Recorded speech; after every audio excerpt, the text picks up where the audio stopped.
So before we get too deep into the conversation, I did want to know a little bit more about your background. You have worked in the music industry. You worked in marketing. Yes, I have worked. I actually started in entertainment law at an entertainment law firm, but I realized that I really loved the music industry. I hated all that paperwork. So then I went to intern at Bad Boy in the A&R department, and I was like, this isn't really quite where I want to be. And after that, I ended up going to Arista Records shortly after LA Reid took over, and I was in marketing, and I realized this is the place because I have an English degree. I have a degree in English, which you would think doesn't apply to the music industry, but in marketing, you have to have writing skills, Right. creative skills. You have to know a little bit about everything, but also you get close interaction with the artist and you have the most visibility as to how the entire label ecosystem works Mm-hmm. because publicity, radio, creative, video, everybody's taking directive from the marketing team. The marketing person is the quarterback, and I think that people don't talk about when people talk about I want to work in the music business. The publicists are so visible, A&Rs are so visible. People don't think about marketing. Mm-hmm. We are always kind of the behind the scenes people, but we're the ones that make the whole ship run. I have a question though. You don't have to tell me your age, but like, what like years were you? So I don't mind telling my age. I just Okay. turned 44 on last Thursday. So I actually started late. I know people who started a lot of my peers started in the business. I started at 20.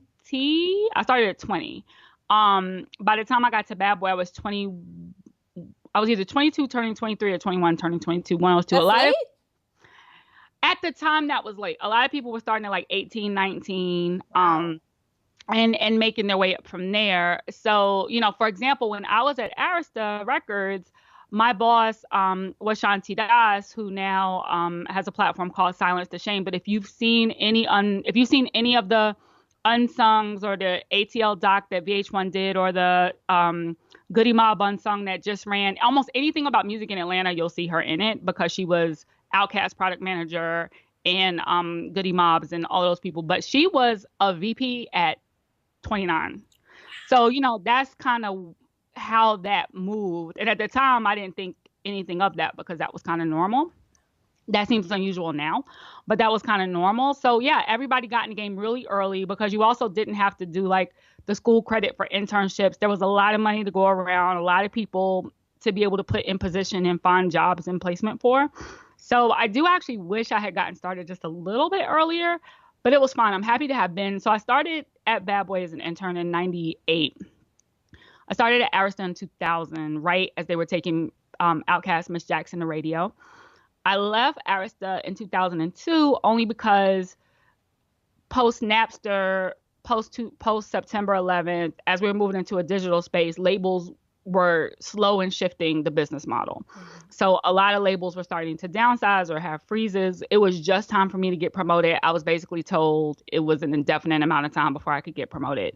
So I left the label side and went over to the event side for a little while, but still working with a lot of album release parties when those used to be a thing, and some of the big New York nightlies. So still kind of in the mix.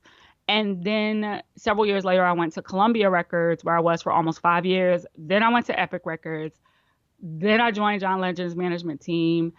And then for the past 2 years, I've been working on my own. Wow. Okay. So this is so cool, so interesting to me. Okay. So if you worked at Arista, that means that you've had some interactions with Babyface.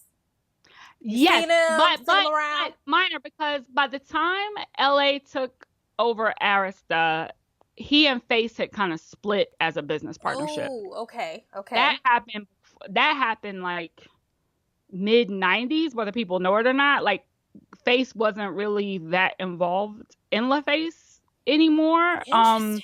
because he wanted to do more of his own stuff as a as a writer producer and as an artist in his own right. Because Babyface was not a LaFace artist; he was an Epic Records artist. But while I was at Arista, we signed Babyface as an artist. You might remember he had a single that was produced by the Neptunes called There She Goes. It was literally that album. one of my favorite songs. One of my favorite Babyface songs. I got the she's incredible, baby. Yes, like the combination of Neptunes and Babyface, like that was when I was coming of age and like watching 106 in Park every day. Yep. Loved it. Yes. That single hand clap in the video was iconic. Yeah. Yes. So I did get to meet him and interact with him a little bit during that time, but it was very limited. Okay. Yeah. Okay. So let's talk about some recent news. What did you think of the Teddy Riley versus Babyface battle? Listen, it was a great moment for the culture, even when it starts and stops, because had Saturday not been such a disaster, we would not have been gifted with the enormous creative amount of jokes and memes and skits and comedy that we've had over. Like, my stomach was hurting yesterday. I couldn't laugh anymore. Because I've been laughing since Saturday night. So I'm thankful for that. I love that so many people, just on a top level, I love that so many people wanted to be part of this, that they actually crashed Instagram's bandwidth. I love that. That is insane. Because so many folks try to discount. Well, I won't say that, because I think we're having I think we're finally having like finally having a 90s resurgence, but like a true 90s resurgence where people are starting to look back at the music more. Yep. But I do think that it's taken a while to get here. So the fact that so many people were like, I want to hear these architects of 90s sound makes me really happy, right? And it proves that there is still value in the foundations and the fundamentals and the origin stories and all of that, which from a music sermon perspective, that's everything I'm about. Yes. Yes. So as a Gen Xer and as the senior pastor of music sermon and just as a music lover, just the sheer demand for it made me very happy. Everybody's enthusiasm for it made me very happy. That said, I think there are a lot of learning moments in it about making too much out of something. Like, I have a great reverence and respect for Teddy, obviously. Yeah. He's great. I knew Teddy was going to put too much on it, because that's what Teddy does. Teddy is an old Black man from Harlem. This is what they do. But also, if you've ever seen Teddy live, he's been out on the road with his New Jack Swing and Friends, or Teddy Riley and Friends set for a few years now. I've seen it multiple times. If you've ever seen Teddy live, he has remixed all the old songs. He has dancers. He has pyro. He has sound effects. He has, like, there's just a lot. And it's kind of like, we came to two-step and sing along to the song the way we know. So I said from the jump, Teddy gonna show up with the vocoder and the synthesizer. Minimum. I knew it. So I had logged into his live stream that he did a few weeks ago when he announced that he was gonna battle Face. And it was a full band setup. It was drummers, it was rigs, sound techs. No social distancing. No social distancing, multi-camera setup, Blackstreet's there, everybody's groomed, everybody's styled. It's just kind of like, this defeats the purpose, Ted. So I was already like, he doesn't get it. Like, he just doesn't get it. But I had no idea it was going to be as excessive as it was on Saturday. And last night, you know what? He tried. Teddy tried. God bless him. Yeah. Teddy tried. And then Babyface pulled out the guitar, and Teddy had to go get his keyboard. He just couldn't. He could not help himself.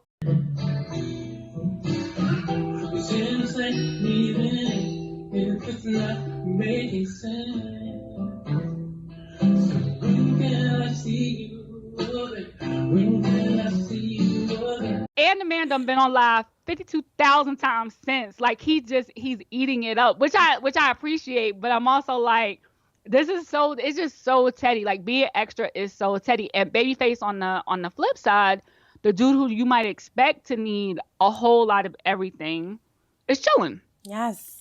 And sound was great. Flow, he was prepared. He had battle edits ready to go. Room is staged. Stories ready, monologues. Stories ready, monologue scripts.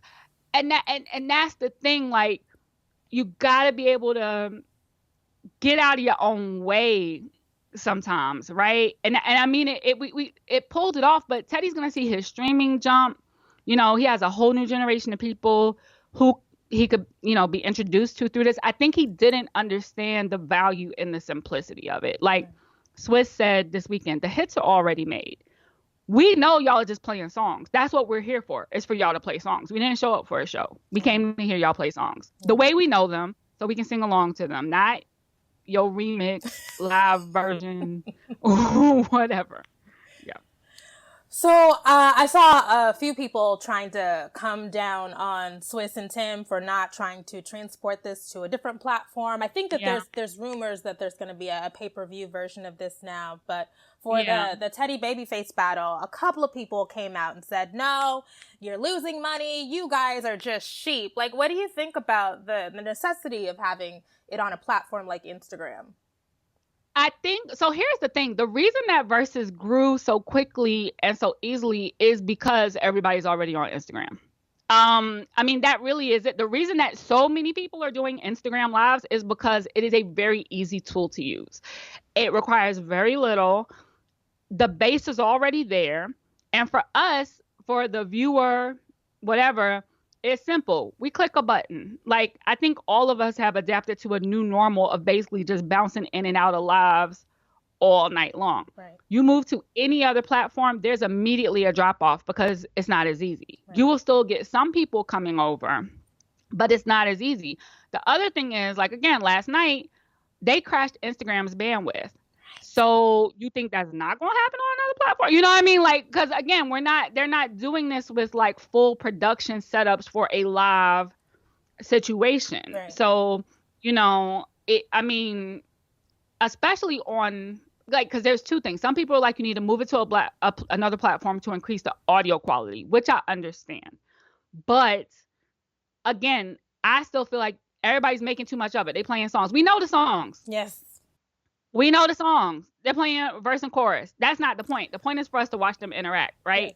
Like, I don't actually care that much about the sound quality. I know what the song sounds like. Right. But on the flip side, but again, you take it to another platform, you lose something. If you're not going to lose some of the viewership, you're going to lose the engagement. Because the other part of Instagram Live that's great is the comment scrolls. Yep. That's half the attraction. Who else is in here? What are they saying? What famous people popped in here? What of my friends are in here? Like, the comment section itself, it's a whole it's a communal event. Right. If you take away the community aspect of it, it's already less fun. Yeah. Right. So there's like, if we hadn't been able to see Tyrese say throw in the towel, it's already like there's already something lost from it. Right. Mm-hmm. So there's no other platform that has that ease of YouTube's trying with live comments on the side. But again, that means that people got to go over to YouTube, create your own YouTube account if you don't have one, right, to be able to log in, do comments. Again, it's a bunch of steps that people just aren't gonna take, right? So you lose something. Then there's the people who are like, this should be on a Black-owned platform, which sounds great, but again, you don't just create an app and it launches tomorrow. Right, resources. This is a live stream event. A dual live stream event. Even Instagram, which is a 10-year plus company owned by a huge tech company with thousands of people and, you know, whole engineer and dev teams and all of that, is having bandwidth problems with this stream. Right. So you want to create a brand new platform that you think can support this quickly? That would take ages. You got to test it. You got to grow it. You got to convert people over to it. You know, so when folks are like, you know, that was 500,000 people that you could have had on your other platform. It wouldn't be 500,000 people on a brand new platform. That's the thing. It would not be an absolute conversion over to a new platform. So I think, and I understand people. I mean, I'm fairly certain. I am certain that Swiss and Tim are working on what Verzuz is going to be when we come to the other side. Like, if it's going to be a tour, if it's going to be a TV show, if it's going to be what. I'm certain they're working on that. I would not be surprised if they're not also working on some tech. But tech takes time to develop and launch. Yeah, so I think there's got to be some executives, like, throwing money at them at this point. Like, it's... Absolutely. Yeah, it's crazy. Them is stupid about their paper. So to kind of come at them and condemn them... Yeah. Is short-sighted. But the other thing is that the artists who are participating, they're seeing huge surges in their streams because these people are playing music that they released 10, 20 years ago. 30 years ago, if we're talking about. But even if we get to the most recent, if you're talking about, even if you're looking at Scott Storch and like Manny or T-Pain and Lil Jon or Jonte and Neo, they're still releasing stuff that came out like a decade ago or more, right? Who does that hurt? Like, that increased streaming. But the last thing I'll say is that I think what people are missing is that the point of this, of everybody going on live for any reason, is because believe it or not, artists still need an outlet. Artists are used to connecting with people, performing for people, creating their art for people. DJs too. DJs spend 4 or 5 nights a week. They still want to spend 4 or 5 nights a week. So they need an outlet for connection. And it's to give us something to kind of take our mind off of how crazy the world is. So when you can't just sit in that and enjoy it for a second, and all of a sudden you're thinking about the monetization, you lose the simple beauty and brilliance of it. You miss that, and you miss what the long game can be down the road. And from a personal perspective, on a smaller level, I relate because as soon as Music Sermon went viral, so many people were like, you need to monetize this. You need to put it behind a paywall. You need to figure out how to get paid for this, et cetera. You can't be putting all this free content on Twitter. There was no way I could move it to any other platform or do it in any other way but Twitter that would allow the same level of engagement. Right. You know what I mean? That would allow people to retweet, with comment, respond, interact with other people under the tweets, et cetera. And the engagement was what people were coming to Music Sermon for the stories and for the nostalgia, but the engagement, like, it became a community early. And when I saw that, I was like, that's the part I don't want to mess with. If I put it in blog form, it's not the same. Right. You know, there's not that immediacy. Like, it has to be something where there can be real time engagement for it. And so I kept doing it, and other opportunities came around it for me to make money that were based on Music Sermon. But I didn't have to move Music Sermon itself anywhere else. Right. I think this is where, like, the mindset that you have to have as an independent creator really, really comes in handy when you're working in 2020. I think maybe sometimes artists maybe have an older kind of mindset where it's like, I understand, because I've been making stuff on the internet for a decade, that free leads to paid. Like, you put it out there, it goes viral, you attract new people, attract new eyeballs, they get invested in you, invested in the work, and then they want to pay you, and then they want to put you on, and then they want to give you a writing assignment, and then they, you know what I'm like, the earned media that you get from having those battles on Instagram is like immeasurable. Like, I'm sure somebody's measuring it, but it is. Yeah, it's like you can't put you're right, you can't put a hard and fast dollar amount on it. Every writing assignment I've gotten for the past 2 years has come from Music Sermon on Twitter. The amount of music editors, culture editors, et cetera, that follow me, like, it's all come, even like you asking me, you know what I mean, to do it. Like, it's all come from that. And honestly, it also made me a better writer. Right. Just being able to practice through that, and the conciseness of it, having to fit what you need to fit into 280 characters, help me sharpen my wit. But I think, like, what people miss, you have to remember why you're doing something, right? So the reality is that unless you're just if you're doing something creative, the why is the most important. Like, why are you creating this? What's the energy around it? What's unique about it? If you set out to create some content with the end goal of what's going to sell, people can sense it. Something in the energy will always be off, right? Now, if you're a tech person and you're creating something that serves like some practical purpose, absolutely you think of consumer need, and you think of what's going to sell and how you're going to, and what the market has a need for. But creatively, that's not the first place we should come from. Like, I point to D Nice, perfect example. He just wanted to get on a spin. He had the good sense of mind, like, give it a name, but he was just doing what he does all the time. And look at what it turned into. Had he tried to do that, and Puff tried to do that with his telethon, no shade to Puff, but he didn't get nearly the numbers. You know what I mean? Yeah. Like, had he tried to do it, had some brand said, we're going to go live with D Nice and we're going to have this person pop in and this person pop in and this person pop in, it would not have worked. Yeah. You cannot manufacture energy. Yeah. And that's the one thing I think Swizz and Tim understand. To me, it seemed like the Teddy Riley and Babyface, like, how can you top that? I mean, at this point, it's like, what are we even, everything else is just. And I think that's the thing. So there is actually like I'm not like revealing too much. So there's a producer group chat that Verzuz has been kind of getting built from, where everybody's talking about who should go next and what the next pairing should be, etc. There's surprisingly a lot of producers who don't feel comfortable with the idea of it, for various reasons. I think they might be overthinking it. That's just me. But they're artists and they're sensitive about their shit. Yeah. Who knows? Or it might be like, well, who is the right pair? Like, I don't even know if Diddy and Dre is the right pair. Their sound is it's like an East Coast West Coast thing. They're so sonically different. But that's why I think that Tim and Swiss said it would be a celebration, not a battle. It would just be like a celebration of their sounds. But I don't know where you go from this, but there are still some folks I would like to see. Like, I would love to see like a Brian Michael Cox and a Rodney Jerkins. I would love to see, like, there's still other producers out there that I would love to just see, share that space. I would hope that, Puff and Dre isn't like it. I think that they can keep it going. But you're right. We've spent so much time on the Teddy and Face thing. Like, it's taking up so much energy and it's taking up so much. I think there are people who think this was like the first verses, because they just it's really just coming to their awareness, that I hope that they didn't just like outdo themselves, right? I hope there's still more that they can do, because I would like to see this continue as a weekly series as long as they can. Yeah. We haven't seen women yet, there's still more. Yeah.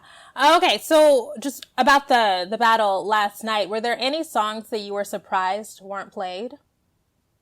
Yeah, Teddy surprised me with his choice of throwing Backstreet features into the as a Flight Time stan, I was a bit offended by the I Get Lonely remix. And I want no one but you. Like, I'm like, Teddy, you ain't really even a vocalist on Blackstreet, my dude. I don't know how you count Blackstreet features in your mix. Also, Teddy had enough hits to not have to do that. You know what I mean? Like, I was surprised that he played Heavy D's Is It Good to You, but not his own version with Tammy Lucas, where the vocals are more focused on Tammy.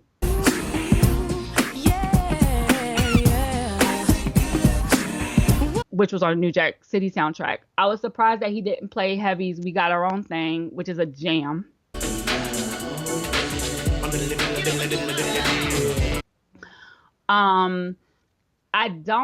Did he get to Rum Shaker? I can't remember if he got to Rum. I think that, but it was after Face was gone, right? Yeah, it was after the battle had officially ended. Yeah. It was after they're falling apart. Because I think he was holding Rum Shaker and Remember the Time to the end. And I think that Face similarly was probably holding I'm Your Baby Tonight. And Don't Be Cruel to the end. So I am sorry that we didn't get to see those play out. And I heard, and Nelly was in the comments really sad that he didn't play John B. Yeah, I mean, I definitely thought there were some different directions Teddy could have gone in his choices of song. But that's always been interesting to see, like, what the producer themselves thinks their top 20 is. So, like, for example, with Lil Jon and Payne, the thing is like, okay, your top 20 hits, but there's hits, and then there's chart hits, but then there's like cultural hits. Right. So Don closed with Turn Down for What? Turn down for what? Turn down for what? Massive chart hit. But the people at home were waiting for B.I.B.I. so we could knock some furniture over in the living room.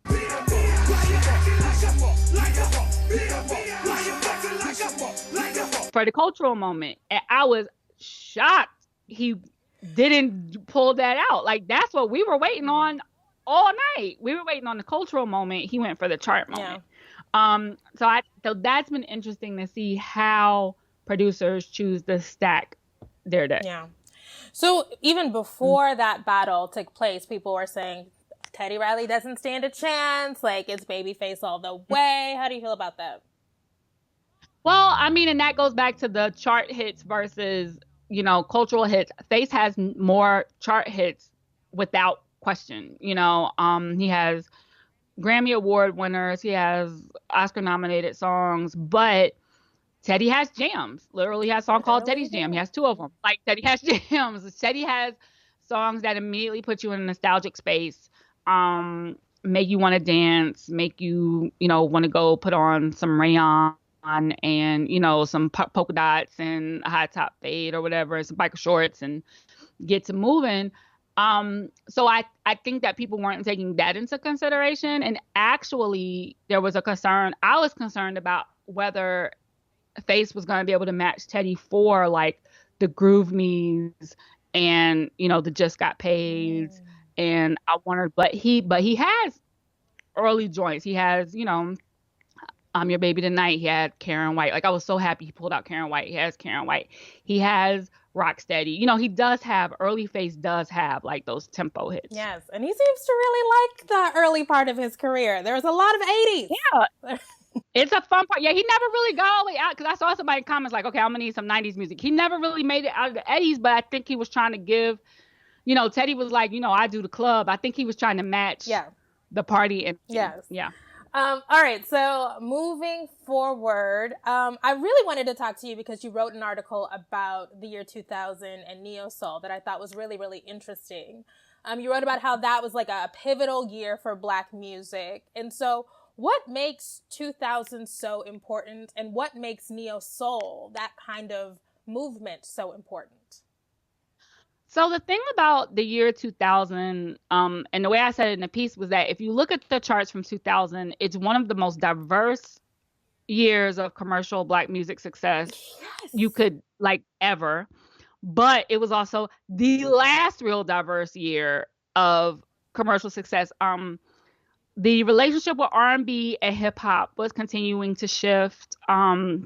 Hip hop was continuing to grow as a commercial commodity. It was continuing to grow in market share in terms of music sales. It was continuing to grow in terms of its mainstream presence.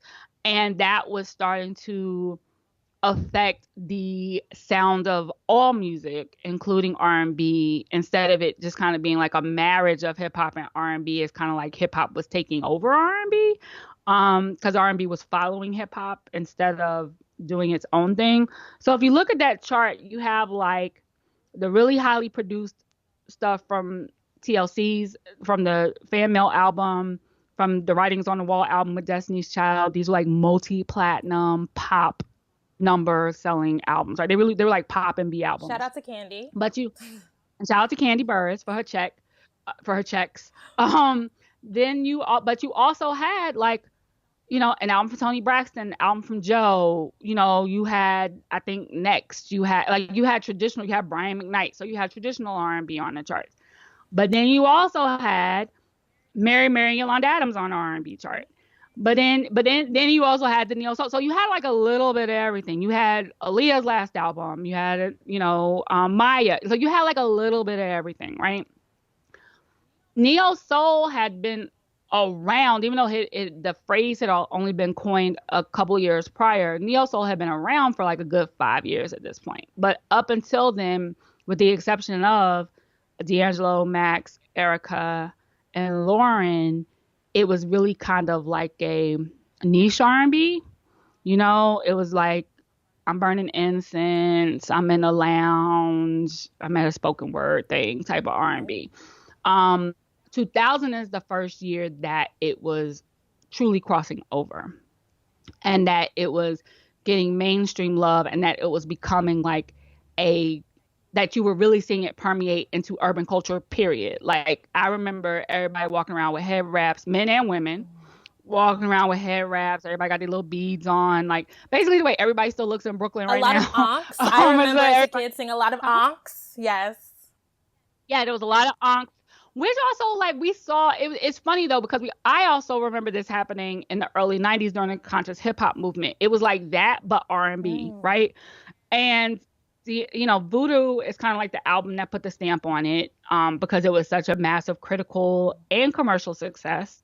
But then we also had Jill Scott's debut. We had Music's debut. Yes. We had Erica's second album.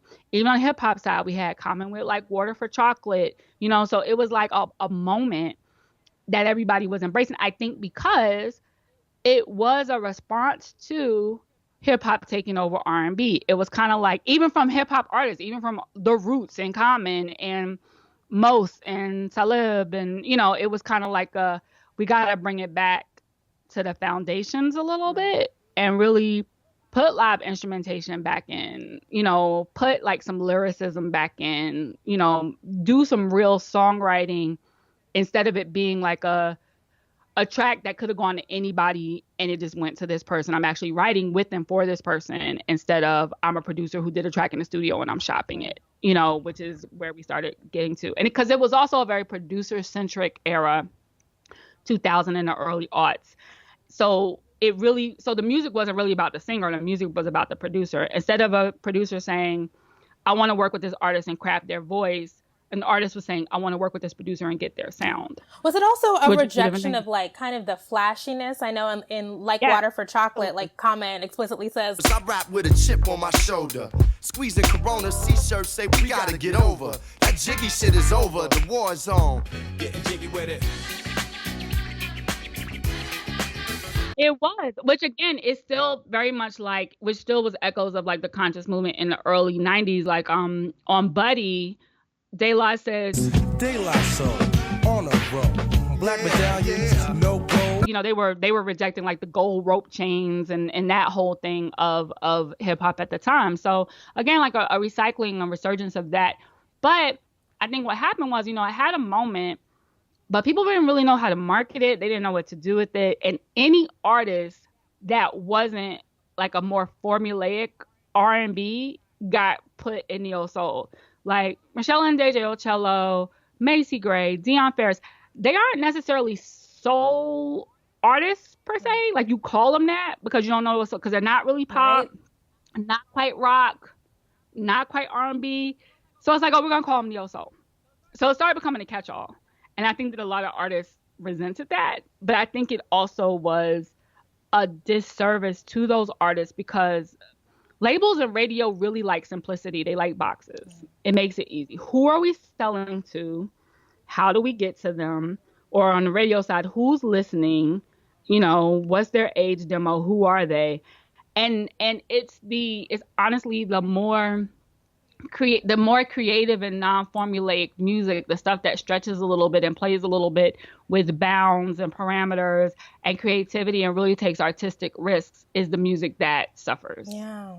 So something that is so interesting to me is I'm obsessed with like popular music from 1998 to 2002, just particularly because it's so, if you look at those charts, they're so Black, like you mentioned. Like there's so many different kinds of Black artists and Black women artists in particular, and we're not there anymore. And so it's difficult for me to reconcile how in 2020, Black culture is ubiquitous. It is everywhere. It's more popular than ever. Rap music is more popular than ever. But somehow that popularity is not necessarily translating to mainstream music success. Do you have any thoughts on that? I think that's the problem though. The problem is that like when people are like Black music is the dominant music genre, hip hop is the dominant music genre. Uh-huh. And hip hop is too... Okay, so like in the beginning, hip hop culture had 4 tent poles. It was a defined thing. You had a DJ, you had an MC, you had breakdancing, you had graffiti. That hasn't been the case in many, many, many years. Right now, you don't even necessarily have a DJ and an MC. It's what I think, and so hip hop's definition has been so stretched in terms of who rappers are, who hip hop artists are. We have rappers now who say they're not rappers. We have it's all kind of convoluted, but people know that quote unquote hip hop sells. So you want to do everything kind of hip hoppy. What ended up happening was I personally blame radio, and I say this as a former music exec. Mainstream urban radio sells records. Pop radio sells more records. Urban AC does not sell as many records. It's a slower moving chart. It sells fewer records. These formats are based on tempo and sound. So if you can get on if you have an up-tempo song and you can get on mainstream, okay, that's good. You're getting some more looks. You're getting a wider audience. If you have a ballad and you're at Urban AC, or if you're a singer and you're at Urban AC, certain label execs, if they don't understand it, aren't going to see the value in continuing to develop you, put money towards you. And that's the other thing. Like, there used to be a time, because there was more money to, like, you would think there's more money now, but actually pockets are tighter across labels now, because there's more way for artists to make money on their own. Because with the advent of streaming, with the increasing of streaming, you have to sell a lot more records to make money off of streaming than you do physical albums, right? So the problem is that even though it may seem like, well, people have more access to music, they're listening to more music, streaming's off the charts, you're still making less money in album sales than we used to back in the physical album days.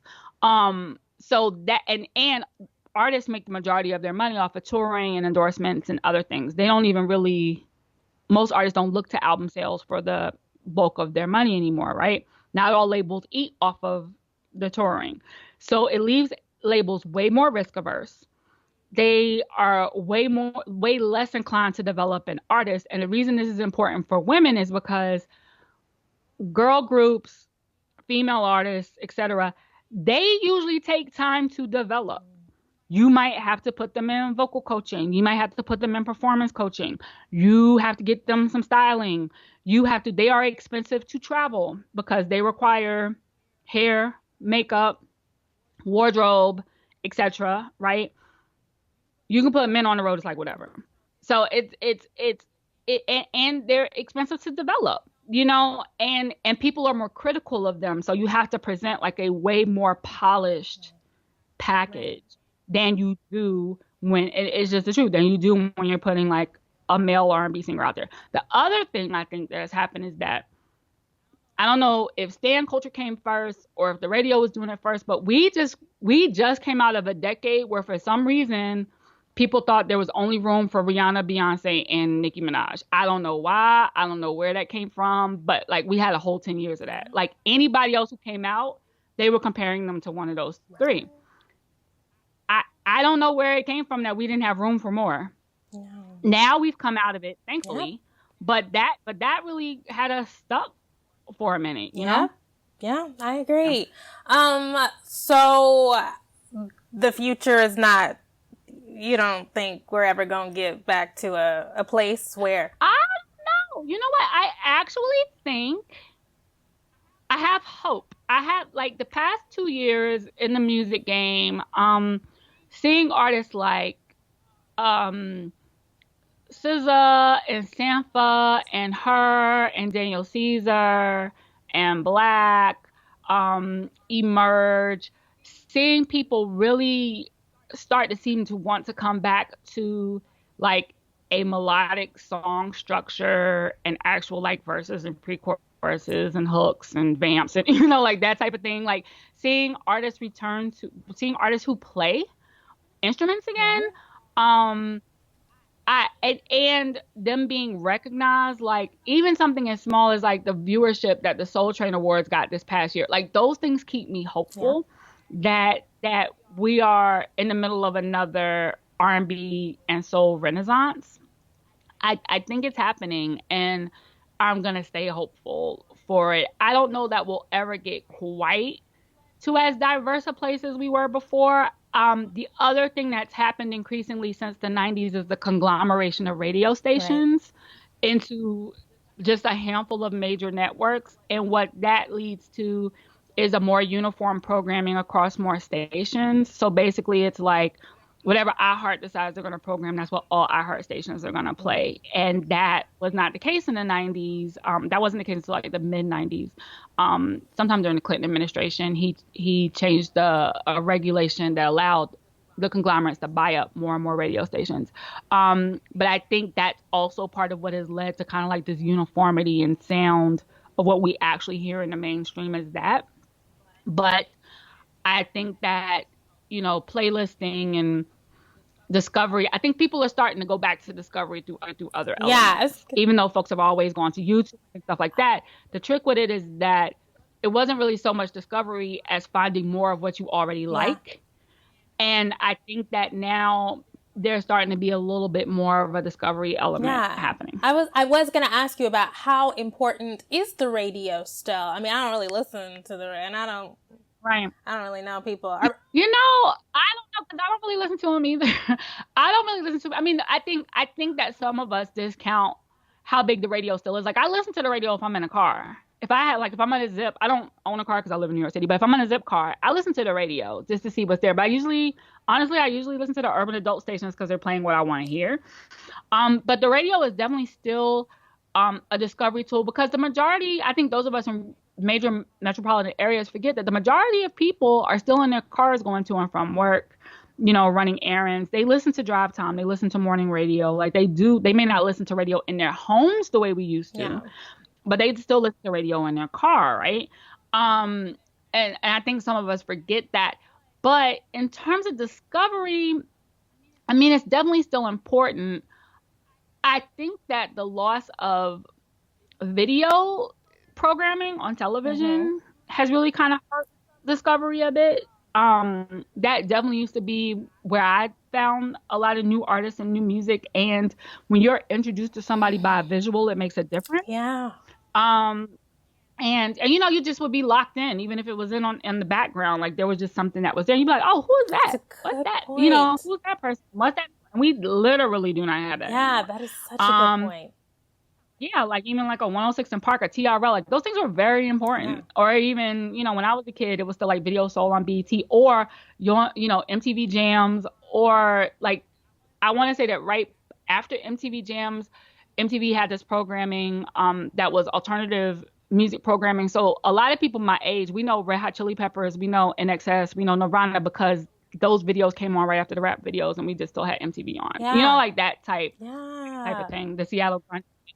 And those kind of things don't exist no more. You're more likely to just hear more of what you already rock with. Yeah, that's so interesting, the way that the algorithms influence what we're exposed to and then influence our tastes. So it's like people get mad at young people, like, you don't know De La Soul, but how are they? Right. How are they going to hear it? Oh. And I will also say, as a 44-year-old Gen Xer, we grew up with two things. We grew up with our parents playing music in the house, obviously, but also, all our samples were from, funk and soul from the 70s and early 80s. So it was a thing to want to go and seek out and know, like, to be able to prove yourself a music head, to be able to name the sample, know the sample, find the original. Because also back then, everybody thought they were going to be a rapper or a producer. So to, like, know the samples, know the origins.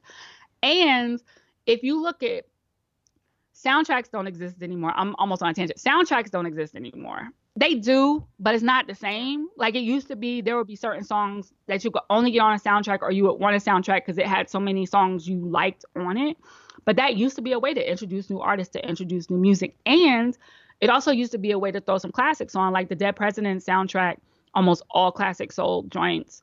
The Crooklyn soundtrack, a lot of classic soul and dance joints. The Friday soundtrack has like the stylistics on it. You know what I mean? So that was also, we used to kind of be introduced to music that way. But we also wanted to know. We wanted to know the stuff that Dre was sampling. We wanted to know the stuff that, Tribe was sampling. We wanted to know what these original songs were. So we sought them out. And this has not been, like, producers have been moving away from sampling for quite some time. I see it coming back a little bit now. But like Beethoven, Metro Boomin, they don't use samples. They use original beats. So, it kind of got away from it. Does it freak you out at all when, like, the samples that are used are, like, from the 90s? Or, like... It does a little bit, in part because sometimes they're samples of songs that were sampled, So it's kind of like sample inception. It's also very interesting to me to hear the way the songs are flipped. And it does feel awkward to me, I'll be honest. But at the same time, I have to then realize that, like, it feels awkward to me the same way hearing the songs I love that sample hits felt awkward to my parents with it not being the original. One of the things I've had that I'm okay with and that I recognize is that, like, the music that's coming out right now, I'm not the demo. It's okay that I'm not with it. If you want to call me old, if you want to call me whatever, that's cool. That's fine. I'm good with that, because I'm not the demo. Some of it I'm cool with. Some of it I'm like, I don't see it. But I know it's not for me. Well, even as a 31-year-old, I'm not the demo. Yeah. Like when Summer Walker samples Usher on Come Through, like, I want to play You Make Me Wanna. Like, it's not for me. You make me wanna come through, quarter after 2, just to put it down on you.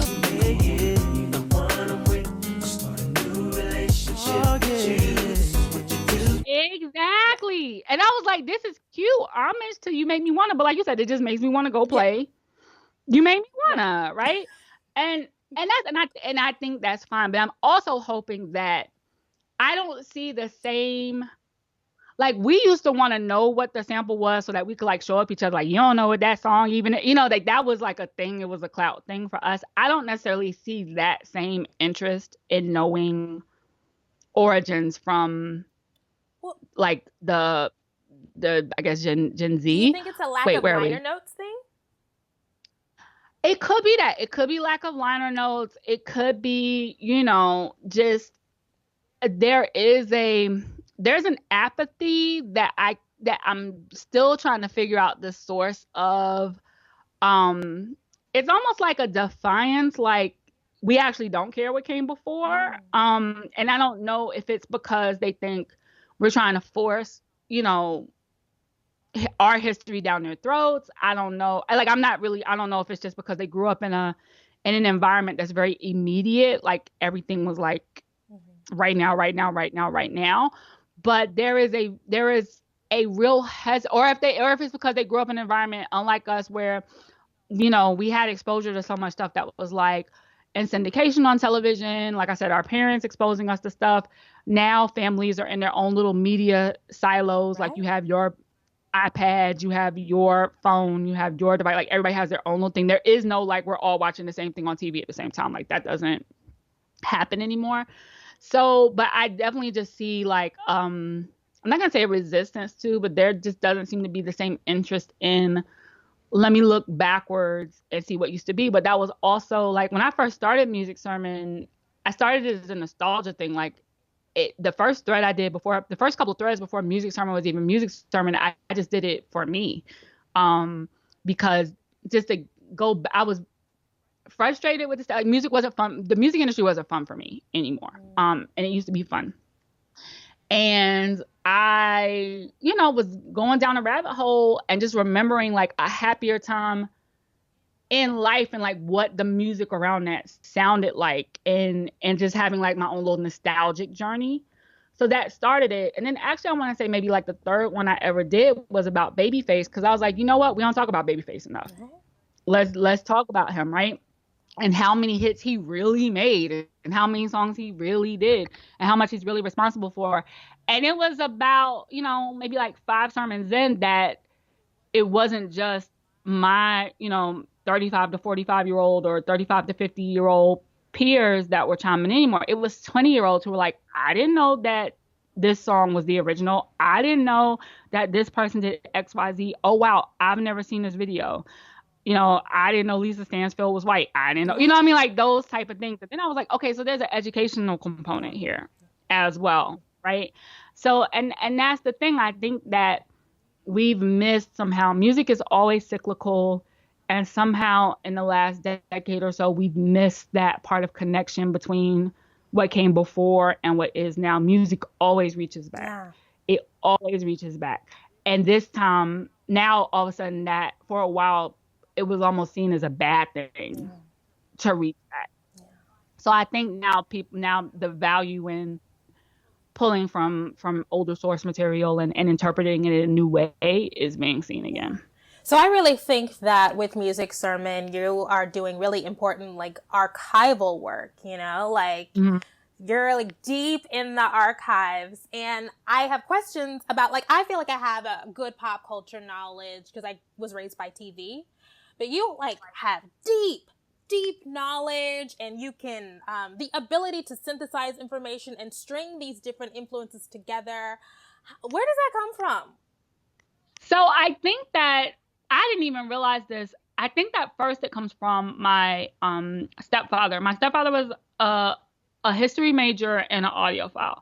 So he would create, and I was into music sermon a little bit before I was like, oh, I got this from him.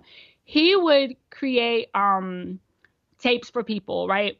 And he had this really perfect block writing. He would write all the liner notes on, like, you know, where you write the track listing on the back of a made cassette tape.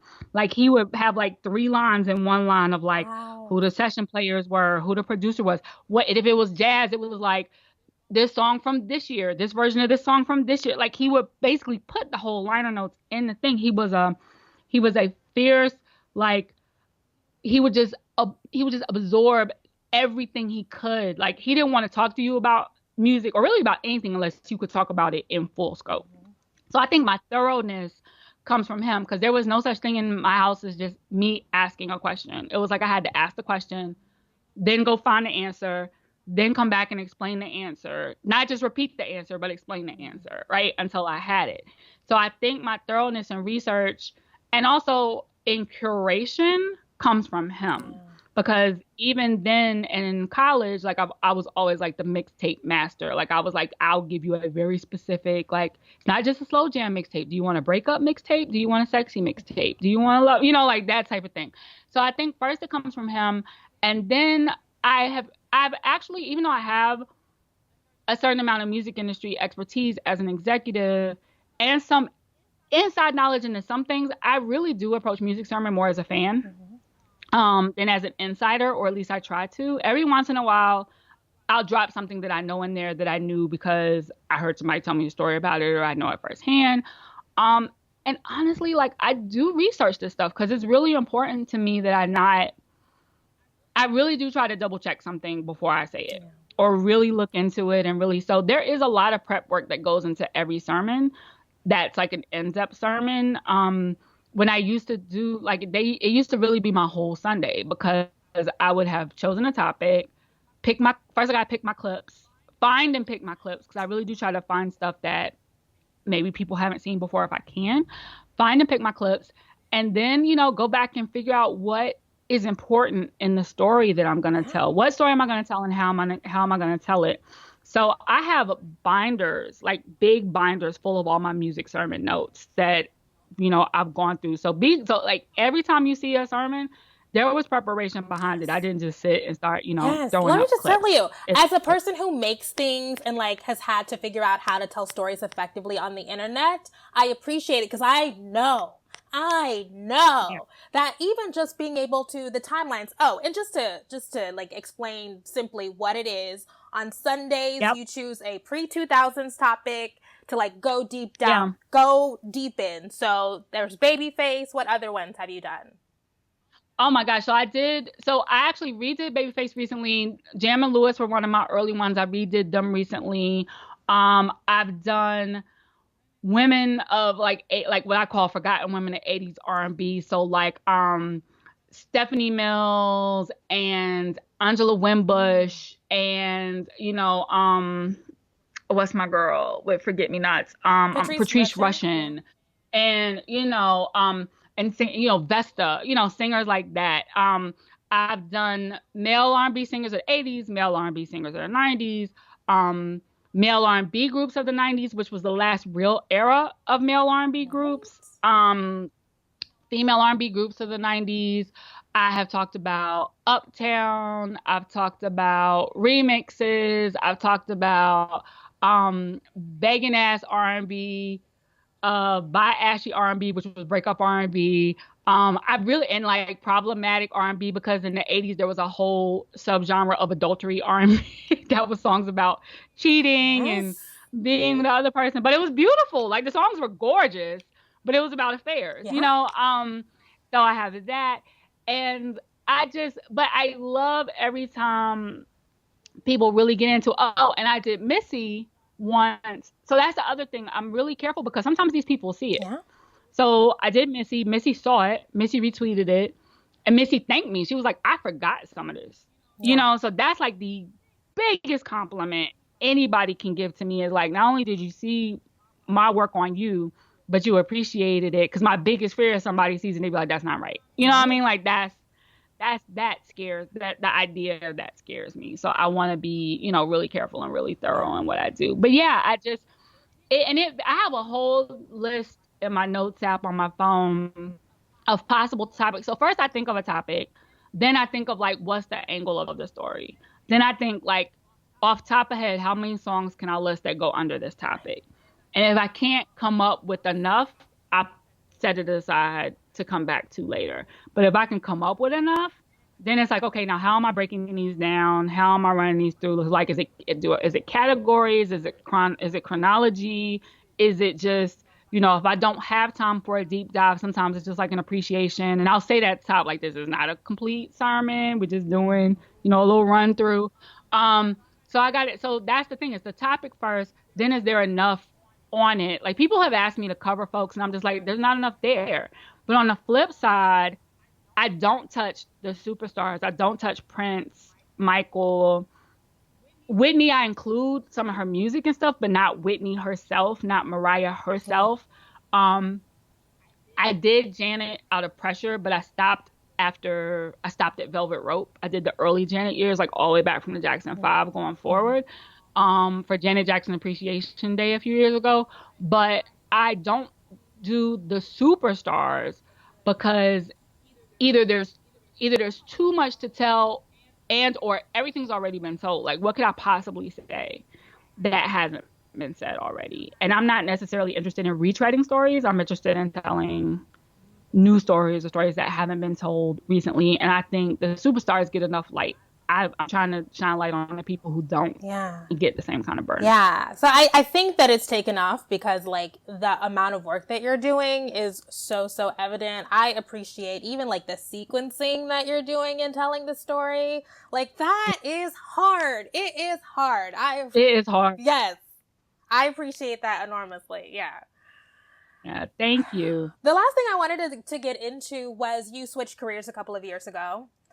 And I think we get a lot of messaging about under 30, like by 32, your career is set, like that's your path. Right. And so what made you decide to make a transition? So for years, people have been like, you should do your own thing. But I think that's just something that people say. And I was really trying to figure out, if I went into business for myself, what would it look like? Would I be a marketing consultant? Would I go in? Most label people go into either marketing, like building a marketing consultancy, or artist management. I didn't really want to go into artist management. So I was kind of staying away from that. But I was thinking to myself, like, what would I do? And also, like, honestly, when I'm really passionate about something, I'm in it. But I can also be very lazy. So the idea of, like, having it only being able to eat what I killed really kind of scared me a little bit, because entrepreneurship is a lot of work. Like, granted, if you want to stay in bed, you can stay in bed, but that's the day you don't get a check. Right. So, so knowing myself, I was like, I don't know. But what happened was, so when I said I started an entertainment law firm, that one of the lawyers at that law firm was Reggie Osei, who's very known as Combat Jack. When Reggie died, I was like, all right, life was really short. Do I really feel? And not only did Reggie die, but 3 days later, his former partner died. Wow. And that was just a lot. Like, Ed was 49, Reggie was 53. It was a lot. And it really just made me take stock. And I was in a position where, you know, John himself had asked me to join his team. He's a friend. I was his marketing manager at Columbia. He's a friend. He trusts me. I value his trust. And I loved working with him. But most of the team was in LA. It was starting to become a challenge for me to best serve him from New York. And I knew I didn't want to move to LA. So I, you know, figured it was time to kind of branch out on my own.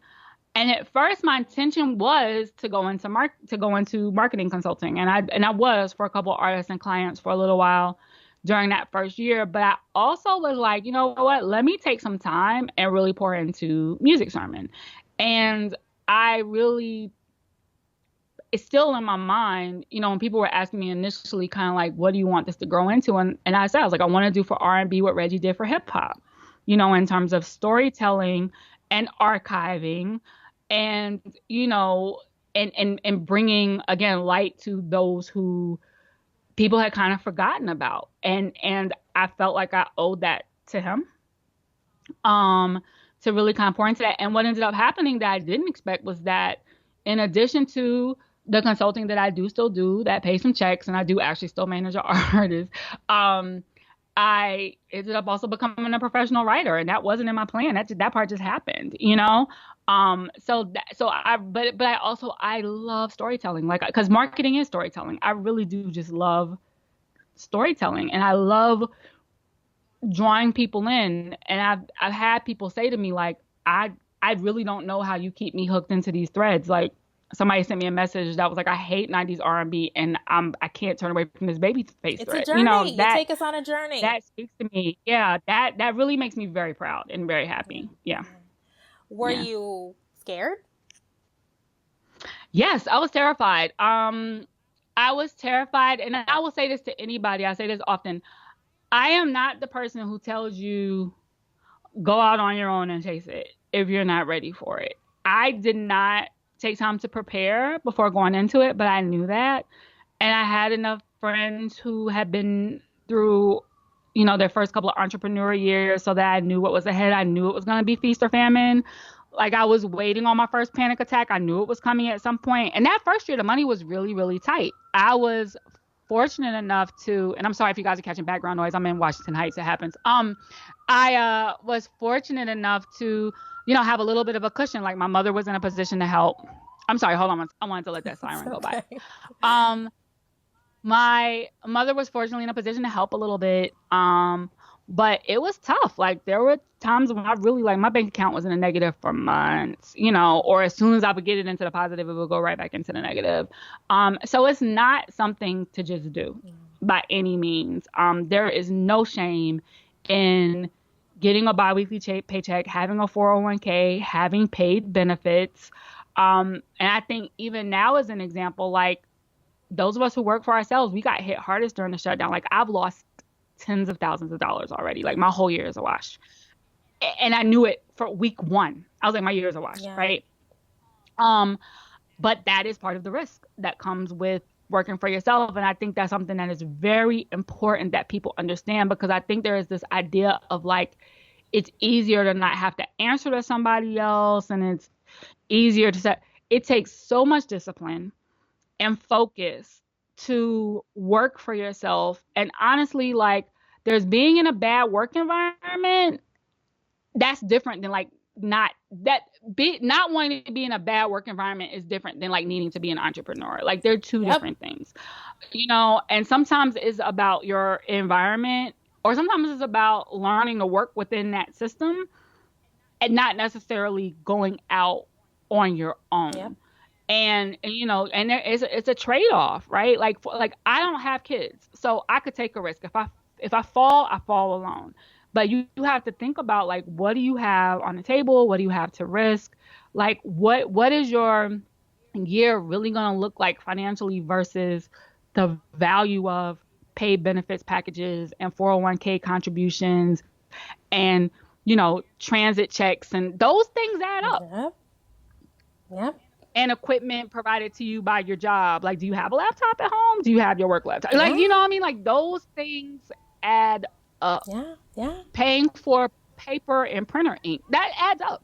So I think that there is, in the digital age and the reality TV age, this idea of, like, I'm just going to start a business. I'm just going to make some money. It's not that simple. It's not that simple. It is not at all. I've definitely had a lot of sleepless nights. Absolutely. Well, Naima, thank you so much for this. It was wonderful. You shared You are so welcome. many Thank gems. you for having me. Yes.